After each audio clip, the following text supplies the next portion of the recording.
science and research for a long time, and now for 25 years I've been a clinician, so actually practicing nutritional medicine, nutritional and environmental medicine. So my focus is that we are exposed to an environment, external environment, all the time. Some of these would be food, water, air, things that we touch, things that get in contact with our skin. But there is part of that environment that we are constantly exposed to, air and electromagnetic fields. So when I have patients, I will test them using a very special device. It is very sensitive. It tests the electromagnetic nature of our cellular function.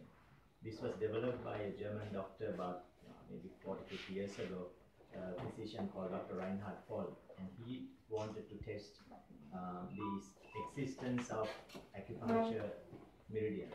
So he used a simple device to test all of the acupuncture points known to see can we detect some electrical signal. And he was able to detect and chart about 700 points. And he tested thousands of patients with known conditions, and he was able to correlate and establish this system. So since that time, quite a large number of doctors have been using this system, especially in Europe, and especially in Germany. So I've been using this for the last 25 years. So basically what you do is you send a very weak signal, electrical signal, through the acupuncture meridian, and it will go to the organ, and organ with thousands of cells have electrical potential. Every cell has a called transmembrane potential. So when we send that signal, it will either absorb it completely or reflect it back. So we can get an idea how much of it is coming back. And based on that, we can assess how the internal function of the cell is. Is it depleted? Is it over-functioning? So we get a set of 20 points. So I've been using this system to test people, especially now with the high level of electromagnetic radiation. I test people for that sensitivity of their bodies and their organs to electromagnetic fields. And what I find is that when you are close to a power point, or you have a phone or a watch that has a battery and is sitting on the meridians, it will deplete the strength of your internal electromagnetic field by up to 50%.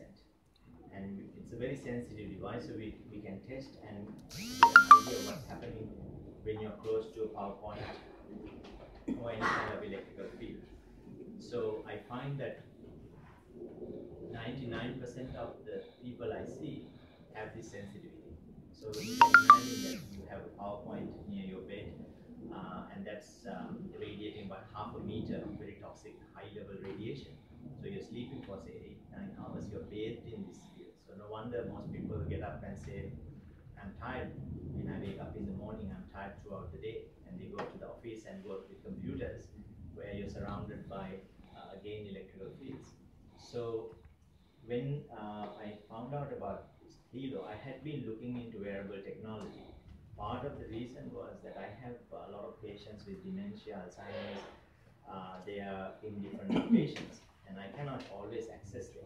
So I was looking for wearable technology that you can actually see if I can monitor remotely their vital signs.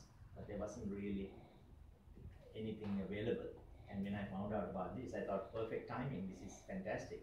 And but always I test for safety and efficacy of a device or a supplement. So I started testing, is it really working when they say about these minerals, the germanium, Himalayan salts, and hematite, that it improves circulation, it removes the positive ions. So I used my device to test. So when I tested, I've tested now about maybe 25 people, including myself. So a patient would be sitting, and we have on the wall there's a power board. So if they extend their arm towards that, once they are exposed to that field, all of those systems will collapse. The nervous system, immune system, the points that indicate their normal health, it'll drop. So then I can place the Helo on their body. They don't even have to wear it. It will immediately bring it back up to normal. So there is And I've tested it over and over, and it works every time. In some people, I have a quite a famous client. I won't mention his name. He's a music producer, electronic music, and he's surrounded by computers and constantly working on. And when I tested him, his values, nervous system value went from 50 to 85. So that means he's constantly exposed to this, and his whole system is over functioning, and he's all the time he's drained of energy.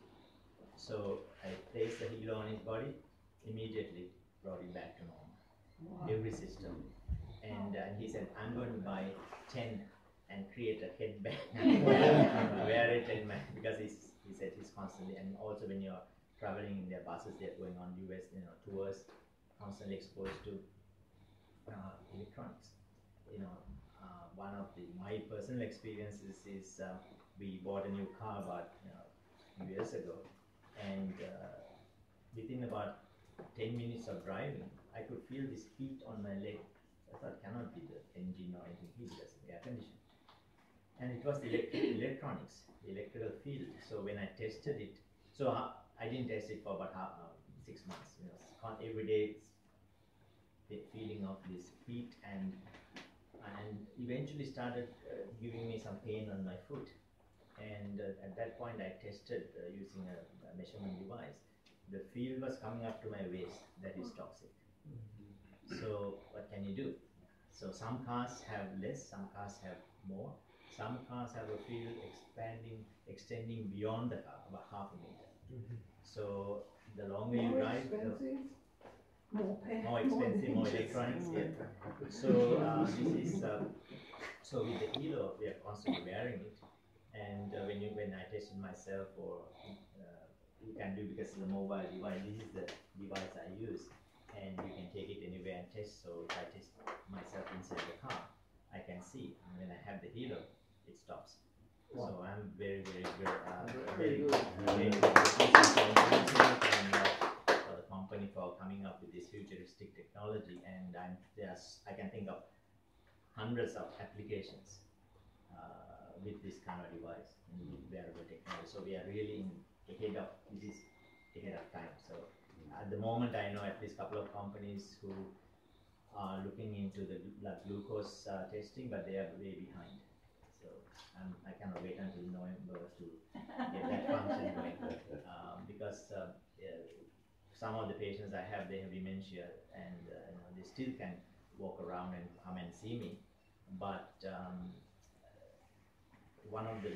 for instance, one patient, I do guided meditations, and I said I can record it and I can send it to your phone. I said, no, I don't have a phone. I said, so how do you're walking from here to home, but 2 kilometers, what happens in an emergency? She said, oh, I lost my phone, and after that, nobody bought me one. So somebody like that, this can be a very valuable thing, because if they are stuck somewhere, they don't remember where they can press it, and somebody can come and take. And also, people that I cannot visit, I can actually monitor their vital functions, and I can call them and say, this is time to do some meditation, do some healing, something. Even having a quick chat makes a big difference to the people who are in aged care facilities. So that is an area that I believe that wearable technology will be very useful and very beneficial to people. Okay, if you have any questions, I'm happy. Right, excuse me. Yeah. I just wonder that what about the people who are suffering from epilepsy?